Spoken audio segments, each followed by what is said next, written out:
3, 2, 1.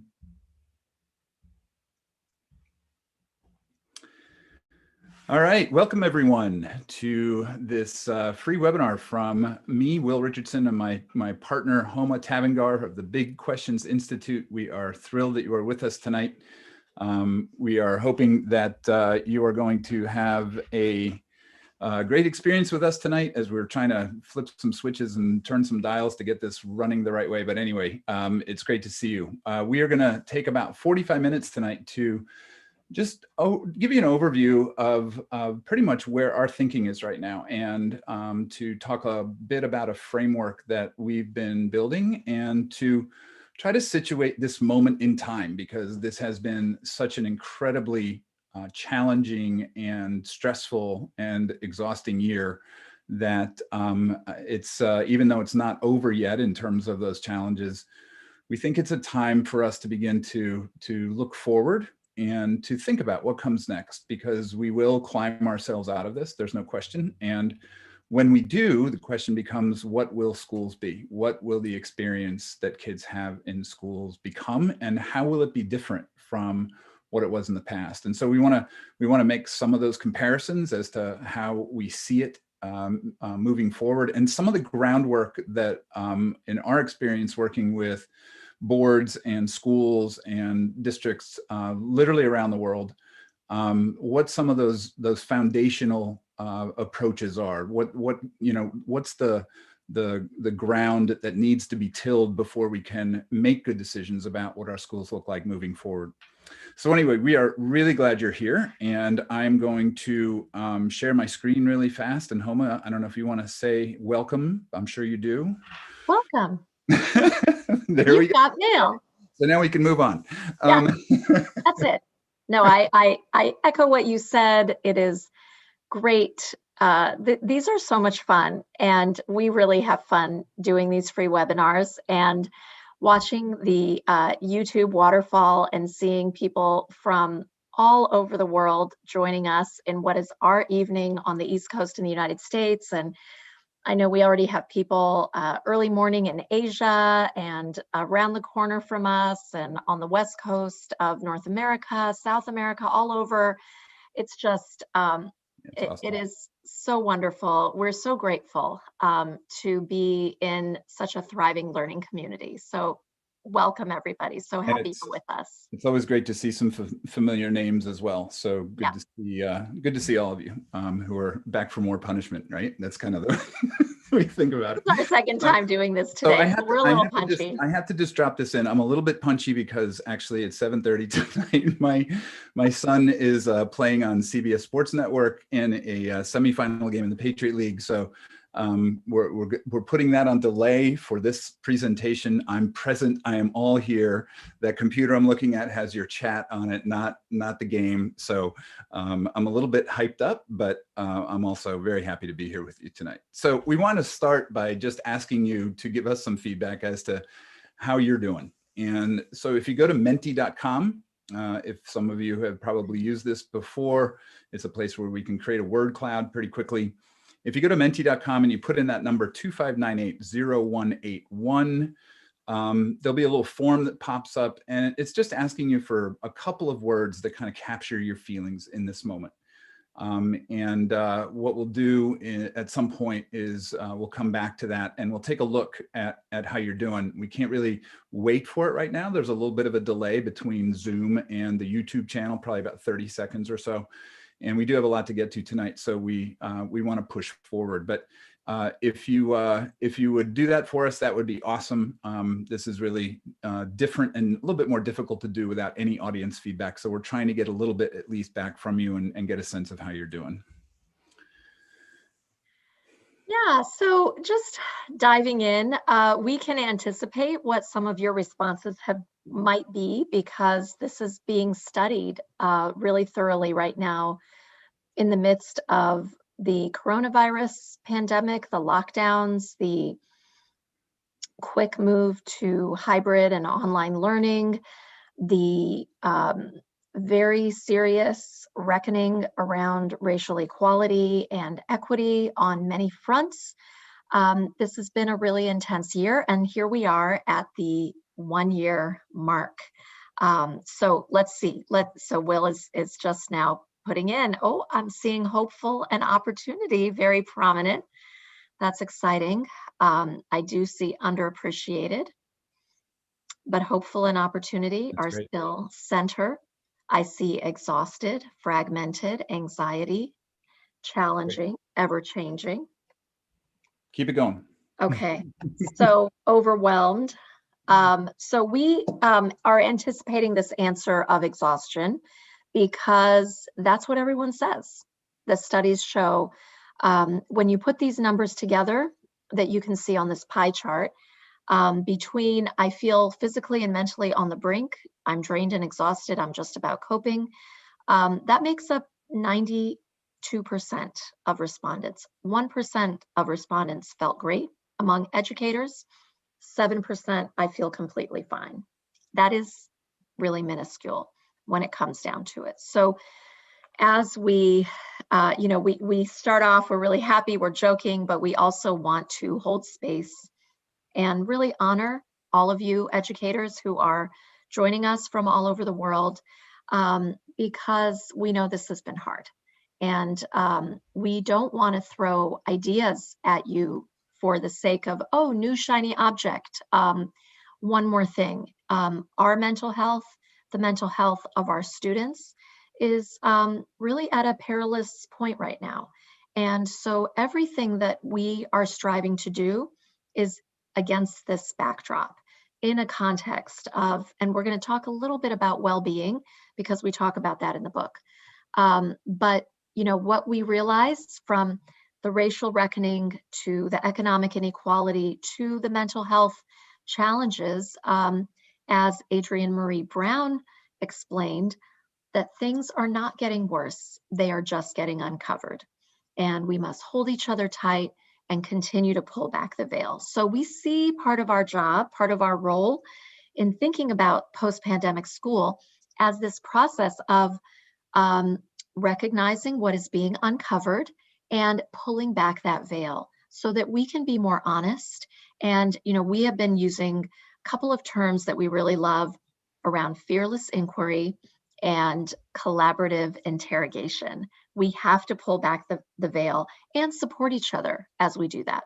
And along those lines, this essay from Arundhati Roy that came out at the very beginning of the lockdowns last year, analyzing and explaining this metaphor that the pandemic is a portal, has been really sort of a North Star, a guiding light for us through this kind of dark moment of the world. And as Arundhati Roy explains, historically, pandemics have forced humans to break with the past and imagine their world anew. So where we are is no different from historically where we've been. This time is a portal. It's like a gateway between that world we knew and the next one we're going into. And so we really subscribe to this. We have a choice. We can choose to walk through the portal, dragging the carcasses of our prejudice and hatred, our avarice, our data banks, our dead ideas, all these broken systems, all these things that are dragging us down, dysfunctional. Or we have this choice. We can walk through lightly with little luggage, ready to imagine another world and ready to fight for it. And so this really is the image of what we want to imagine ourselves walking through this portal. And why not walk through it together and carry lighter luggage to help us through? And think, what would that lighter luggage be? What might that look like? So, part of this presentation is about the ebook that we released about a month ago now, and we really do see it as kind of a guide to walk through the portal with. We really see it as a way to start thinking about how we move from one kind of time that came before to a time that is going to be a little bit different, obviously. And one of the quotes we have in the book is that, really, I think the most important lesson that we've learned as educators is that deep and powerful learning happens when it's relevant, real world, collaborative, driven by inquiry and passion, and shared transparently. We talked to a lot of folks, a lot of educators and kids, and all of them, when we ask them, has this been a profound year of learning? They all go, absolutely. We've been learning minute by minute how to solve problems. We've been reaching out to one another to find support and ideas and to create with one another. And there's no question that the learning that we've done, despite all of the kind of distress that we've been through, has been profound. And everyone acknowledges that. But the thing is, when we ask people, so that learning that you've done, that really powerful experience that you've had learning this year, how does that map to the way that kids are learning in your classrooms, whether those classrooms are virtual or physical space? And the answer almost to a person is, yeah, it really doesn't. It doesn't look the same. It's not real world. It's not collaborative. It's not driven by inquiry. So I want to tell you a story about a group that we've been working with that has really looked at this moment and said, we have to change in this moment. We have to start thinking differently. It's been my great honor, actually, to be facilitating a weekly call of international school heads. Tomorrow morning, actually, we'll meet for, I think it's the 52nd time. We just had our year anniversary, and we didn't really have a celebration, but we did look back and just think about how impressive the learning that we've done has been. And they've obviously been talking about logistics and how to get through the day and vaccines and everything else. But what was interesting was that there was a subset of this group that said, you know what, let's have another conversation. Let's start another one. And so we started another conversation every Friday morning that was dedicated really to this idea that we're not on the right path in schools. We need to begin to think about something different, because the pandemic and everything else that has happened this year has surfaced a whole bunch of stuff that really doesn't make sense any longer, or that is challenged in terms of how relevant it is for the real world. So the AAIE, which is the Association for the Advancement of International Education, that group's New School project was born, and they wrote laboriously. It took them a couple of months to collaboratively write these 7 principles around adaptive change and learning. You can see them there. And they are a pledge that they are making. We are now in the phase where we are talking about how do these principles live in our schools. And actually, that may be the toughest part. Articulating our beliefs and our aspirations for what happens in classrooms is difficult, but it's not as difficult as actually putting them into practice. So there are people who, despite their exhaustion, are finding the bandwidth to engage in these conversations. And that is really, really inspiring to us. We have a problem with normal when it comes to thinking about going back there. A lot of people say, I just can't wait to get back to normal, or I can't wait to get some semblance of the way it used to be. We think that this is a moment where we have to be really honest about what normal is and what normal looks like, and then to ask some hard questions about whether or not we actually do want to go back to normal. So I want to take you through a little bit of a list that we think describes what normal is in schools. And certainly it's not an exhaustive list. And certainly there are things in here that some of you may want to push back against, and feel free to do that in the chat if you like, or feel free to add if there are things that we've missed. But I think if we're being truthful about what normal is, it's a kind of difficult list to deal with and to interrogate. Normal in schools is really about a curriculum that is forgotten as soon as the test is over. I own 2 children, and this has been their experience as they've gone through school. Pretty much every time the test ends, the curriculum kind of drops out of their brain, and they don't really see a reason to hold on to it or to use it, because their main goal in school is to learn how to get a good grade, how to succeed on the school's terms, not on their own terms. And that's what normal looks like. And I know that from my 22 years of teaching high school, when I had so many kids come up to me and say, hey, Mr. R, I need 3 points to get a B. Can you give me some extra credit? Or can you, very rarely did I have kids come and say, how can I learn more about what we were talking about in class?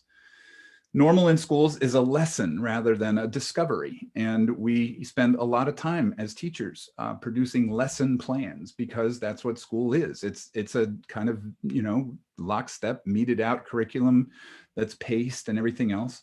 Whereas the learning that we did last year was almost all discovery. There was no curriculum for what we learned last year in terms of how to deal with the pandemic and the race issues and now climate change and so many other things. It's unnatural segregation by age. Nobody learns in just their own age group in the real world, nor do they learn in 45-minute chunks or 60-minute blocks or whatever you want to call it. Nobody studies chemistry for 45 minutes, then reads a book for 45 minutes, and then speaks French for 45 minutes. It's really inequitable access to tools that we need in order to learn and in order to live in the world today. All of those stories about kids in the US who were sitting in the parking lots of Chick-fil-A or Burger King trying to get Wi-Fi so they could do their homework. And even many kids who couldn't even do that because they didn't have a device. It's about silos of knowledge that hardly ever connect. It's about surveillance, and more surveillance today than before the pandemic, as now we are, moving into a time where we're really interested in collecting all sorts of health data and wellness data. It's an emphasis on teaching, not learning. If you look at your professional development programs, most of them are about how to teach better, not how to create conditions for learning more effectively. It really is a lack of relevance to the modern world. There's nothing in the curriculum or very few schools are teaching kids about algorithmic literacy. They're not teaching them how to walk through the world and learn in the world, how to deal with a lot of these very difficult challenges that are coming our way. It's about white explorers, white scientists, white authors, and white histories. And that just cannot be the way that we think about school moving forward. It's about anxious, stressed, depressed children who, even before the pandemic, were hurting in many ways because of some of the stresses that school, not just because of school, but some of the stresses that school put on their shoulders. It's an increasing illiteracy for misinformation and for communication skills. It's self-worth measured as numbers, and it's power over as opposed to power with. And like I said, that's a long list, but we've used this and we've been talking about this now for a number of months, and hardly anyone has ever pushed back on this list, which leads me to the question, why do we want to go back to that? Why do we want to go back to that list? Because that really is what schools look like. We're not saying that we want schools to go away. We're not saying that there aren't really positive aspects of schools. The relationships that kids and teachers have are incredibly important. And to have adults around children who can inspire them and push them to greater heights than they can reach on their own is an incredibly valuable aspect of bringing teachers and students together in community like that. But much of what we do in schools simply does not reflect learning as it happens in the real world. It is not preparing kids for the learning that they will be doing as they go through their lives. And there are implications for going back to normal in this moment, because normal is what brought a lot of these problems on in the first place. And so we really want to push this idea that we are at a moment when we can begin to think differently about what we do in schools, and that we have to carve out some bandwidth for that conversation right now. How do we not go back there? Yeah, so I have to say, I mean, every time we talk about that list, it just never gets old to me. It just, so many things are churning in my mind. And, we wrote this book, it just came out because Will and I really felt this urgency. If you don't hear that urgency as Will describes those normals, we really feel an urgency that we will have lost a historic, generational, transformational, potentially opportunity. And being tired and exhausted it's not enough. We have to do something about it. And in fact, we find that by going to the root of the problem, asking these big questions is actually it is generative and it's energizing. And there is a power to the questions in and of themselves. It's also one of the reasons why we are giving the book away free. We want as many people to start having these meaningful conversations among your colleagues in your communities as possible. So this idea that Peter Block shares about questions in and of themselves meant a lot to us. He says that questions that have the power to make a difference are the ones that engage people in an intimate way, confront them with their freedom, and invite them to co-create a future possibility. So we are really in this process. We want to invite you with us to co-create a future possibility. So I want to share what are the 9 questions that we have here. And again, like, this is a dynamic list. We already are thinking about additional ones, but we are starting with looking at first, what is sacred? What do we carry through the portal with us? What do we want to keep? And there are things that are sacred about our schools, so we don't want to lose that. And then what is learning? So we have to have a shared understanding, a shared definition of learning. And what we find is that very few schools, very few educators share a common definition. That's sort of point number 1, starting point. We really need a common understanding. We'll talk a little bit more about that. Where is the power? We have found this question of power to be powerful. And people aren't talking about that.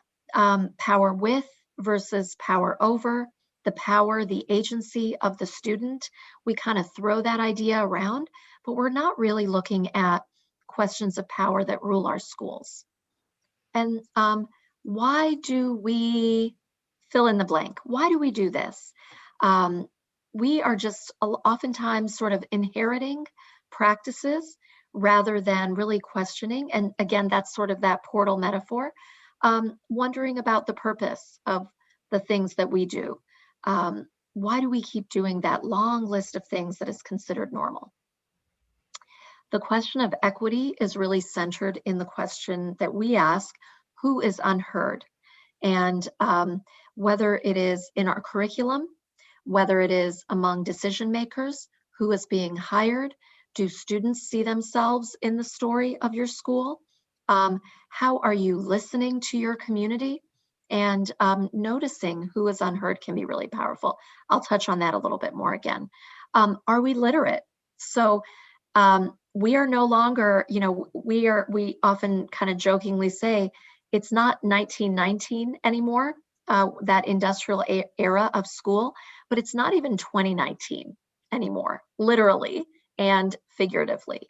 We need to embrace a whole new set of literacies: digital, informational, global, racial, cultural.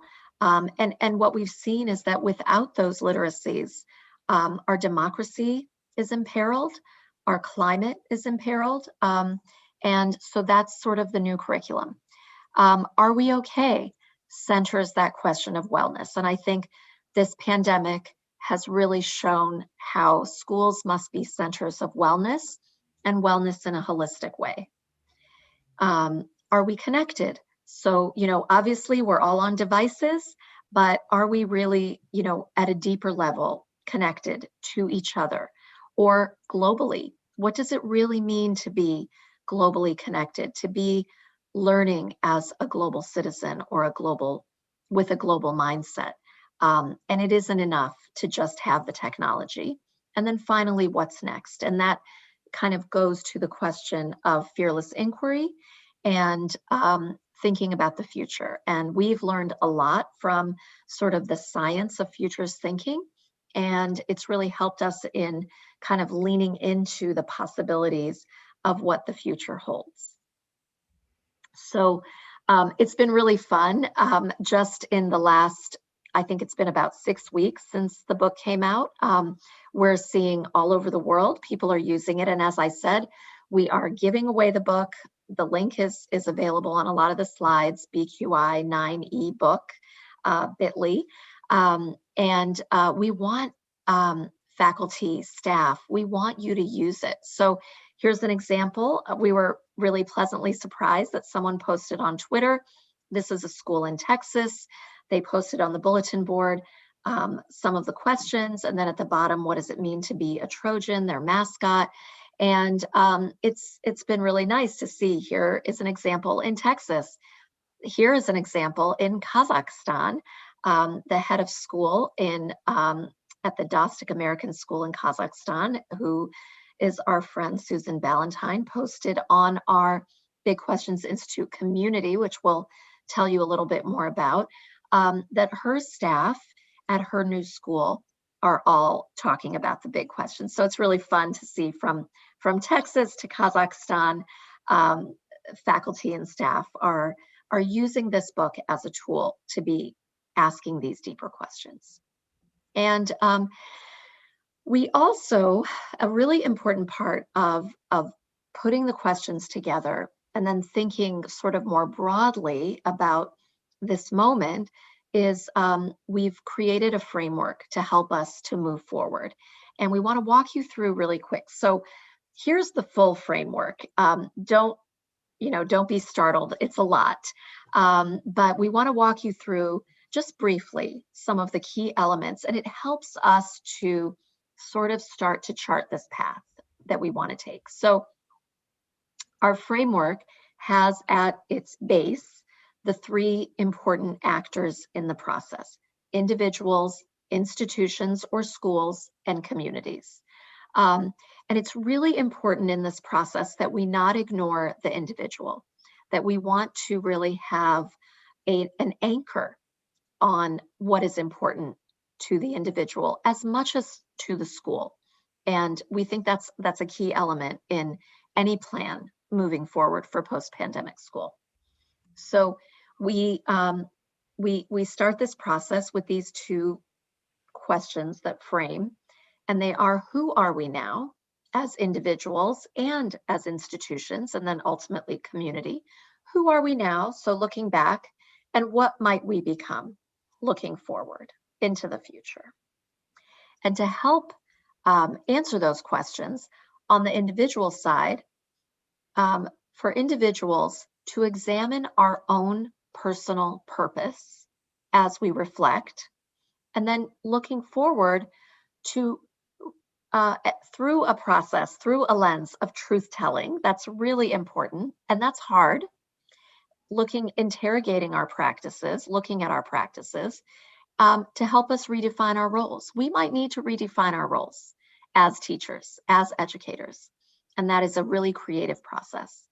And then on the institution side, that truth-telling leads us to interrogate the relevance of our institutions. Are we living up to the purpose that we think our school needs, our world needs, not our school, our world needs?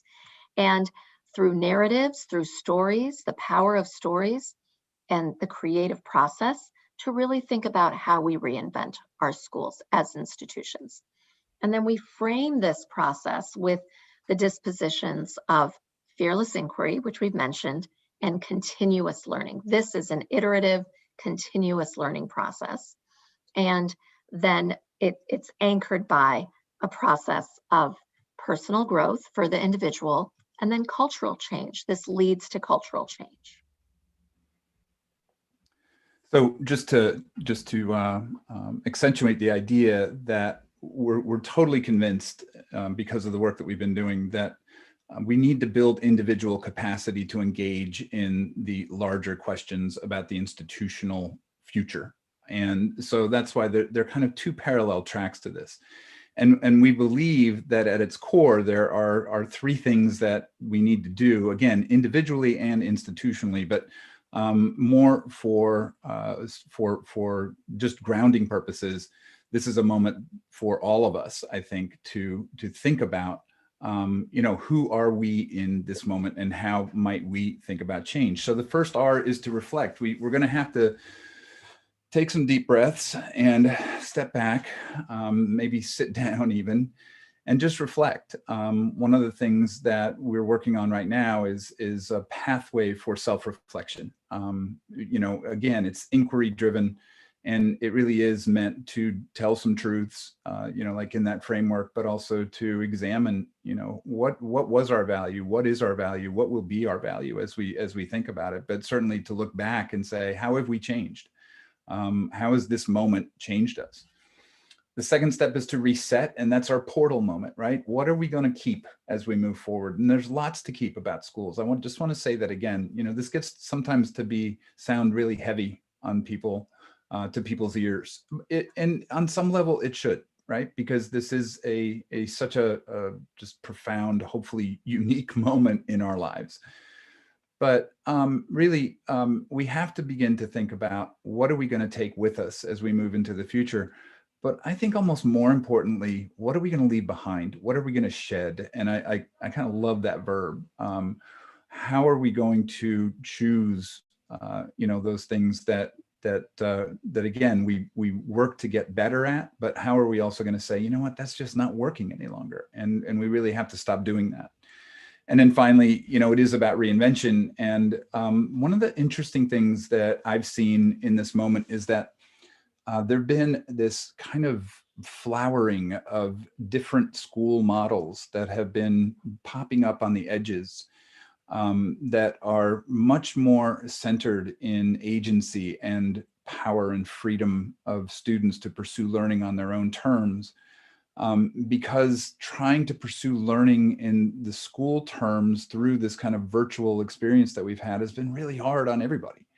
It's been extremely stressful and exhausting to try to replicate, what we used to do in physical space and still try to do that in the virtual space. So this reinvention process has already started. And like that example I gave about the new school project, I think are lots of people who are engaging in these conversations.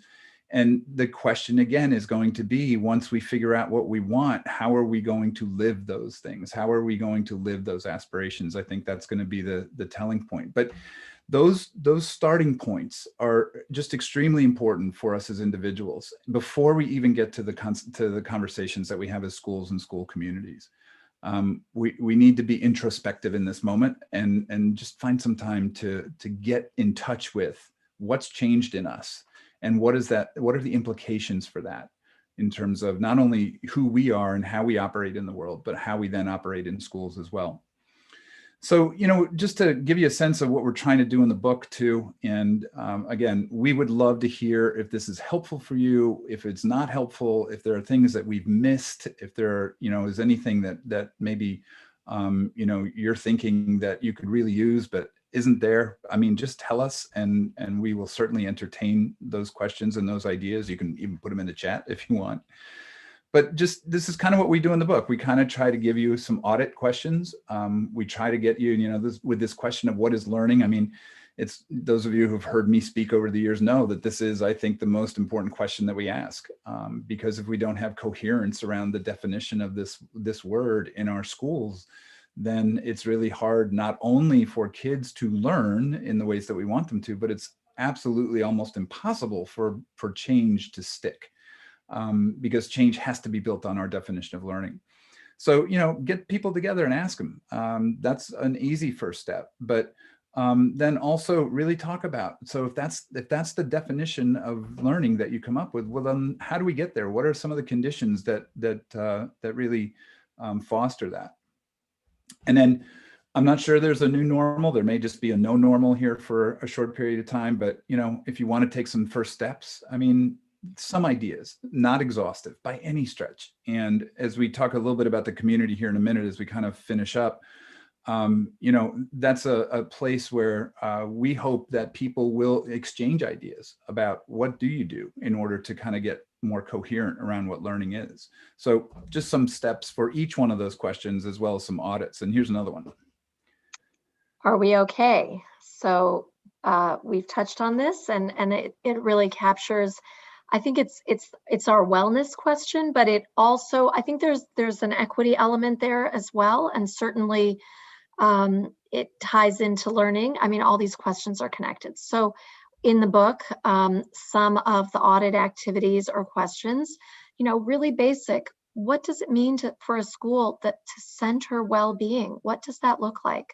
And what about each of the elements of physical, socio-emotional, cognitive, and spiritual well-being? What do those look like if they're reflected in the children and adults in your school? Or what blocks well-being? So just kind of like, it's almost like each question you peel back and there are layers of other questions. And that is part of this audit process. And then towards a new normal, for example, if you reduced homework by 50%, what would your students lose? What would they gain? How might this enhance the quality of learning? Like, let's flip some of our assumptions to benefit our students and the bigger question of well-being. So, consider how your academic priorities uphold or compromise student well-being. And I think a lot of schools are really asking this one these days. A lot of people are taking stock on, are we okay? So, with the caveat that 35 or 40 minutes really isn't enough time to go deeply into, kind of this path, we just wanted to take some time to kind of share it out and plant some seeds and see what sticks. And with the understanding that this is really hard right now, and that there isn't a lot of bandwidth for it, but that these circumstances that we're in today don't determine where we go. They merely determine where we start. And one of the reasons that we decided to build a community around this was because we feel like this is an ongoing conversation. 35 minutes, 35 hours isn't enough to really dive into, everything that is happening right now and begin to understand it. But community is at the center of this work, and whether you join our community or whether you begin to build your own communities, it really is the most important piece of this. We have to do this together. We cannot do it in isolation any longer. The world is telling us we are all in this now together. And so to try to do it, on our own is really not sustainable and probably not what's best for the children that we serve. Our community is at bqi.community, and basically it's just a free space. We are just thrilled that about 550 people have joined us at this point. We're having a book study on Adam Grant's new book that's starting in a couple weeks. We're doing some design sprints. We're having cocktail hour. We're trying to make it a working group, not the last part, but we're trying to make it a working group. We're trying to do good work in the world. We don't want this to be just a place where people come and read stuff, even though we're posting things. We want it to be a place where people come together, find other people and say, let's go, let's do something. And that it's kind of this bottom up organic just desire to solve problems and then to share those solutions with the world. So we would invite you to join us there. And certainly if you have any questions or comments or feedback for us, we can take a couple questions if you want to put them in the chat. I think the game has started, but I'm not sure. But our email addresses are there, and we would love to hear from you. Good, bad, ugly. If there's any sense of how we can help you down this path, that would be great. Yeah, we love to hear from people, and it's easy to reach out to us directly.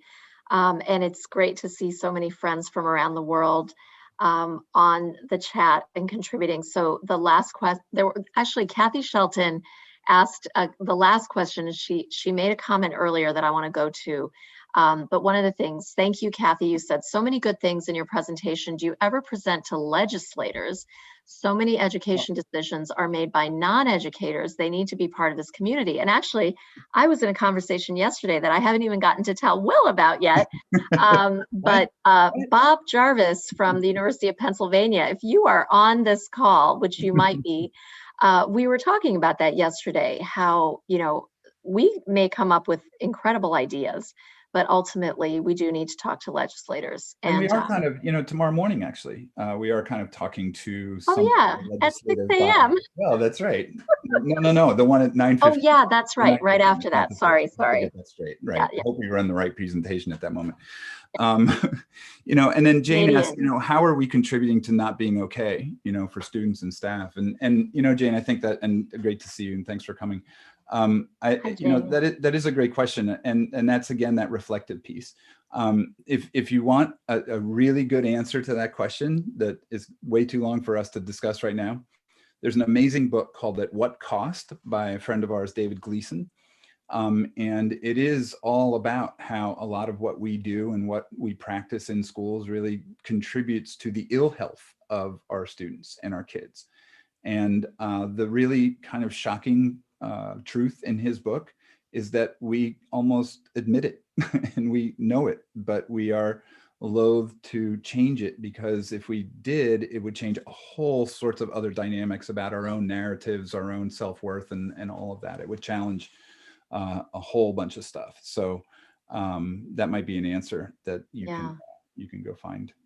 Yeah, there's Kathy Shelton's previous comment that I want to hit on too. Okay, this is it. Okay. Okay, gotta go see the game. She talks about this list, the normals list that you shared earlier. Yeah. Mm-hmm. It seems based on the tested areas. This is a really good observation. Yeah. The arts, world languages, phys ed often fall outside that list in the way they're taught, except for the constraints put on by the school schedule. And I agree, like when you call them, many schools call them the specials, the extras, it's not part of the core. You're really sending a strong signal. I think, it impacts well-being if play and physical activity is not part of what your day is about. If the arts are an extra and an add-on, that's a poorer society that sees it that way. So, maybe that is one of the other important things that we carry through the portal with us, is centering those things that used to be considered the extras. I'll drop another book title too that speaks to that, Kathy, and you may have read it, but it's Jal Mehta's and Sarah Fine. Is it Sarah Fine? I think it is. Yeah. He wrote a book called In Search of Deeper Learning. And really, when they went to schools and searched for deeper learning, they found it in the places that you listed there. And it's not really a surprise when you think about it. Yeah. So let's take this one last comment before we go, just really fast. So curious about people's experience asking these questions in highly political environments, like with unions. How to ensure people engage in the questions agenda-free so the conversations can be honest. I'll just say one thing really quick. I come across this question a lot in my work on talking about really kind of hot global issues, whether it's immigration or racial justice. People think of these as Black Lives Matter. It's political. It's politicized. They are politicized. And I think the ability to have these conversations, in many ways, when you read the book, I think the book allows for a facilitation of that conversation in a highly charged environment, and hopefully kind of having that collective, collaborative interrogation is facilitated through that process of the book. Yeah, and I would say just as a final point, I think if we approach it as, we're not asking people to change, we're simply asking them to learn in this moment. And that's my friend Missy Emler's famous quote. I think that that's a good approach. We've gone to places and say, let's not talk about change. Let's just try to learn that what we can about what's happening in this moment and what it means. Yeah. And that takes a little bit of the pressure off. And I think then you can build some urgency around it. So on that note, we're going to finish up. I have to do this. Go Colgate. Go Colgate. Yes, let's go. We are off. This webinar was sponsored by Colgate. That's right, by CBS Sports Network right now. And by the way, just so you know, the archive will live at this address on YouTube. So please feel free to share the link with your friends and neighbors and anyone who might be interested in the conversation. We want to obviously try to spread this work as far and wide as we can. So thanks very much, everyone, for coming. Really appreciate it. Enjoy the rest of your evening, morning, afternoon, whatever it is for you. And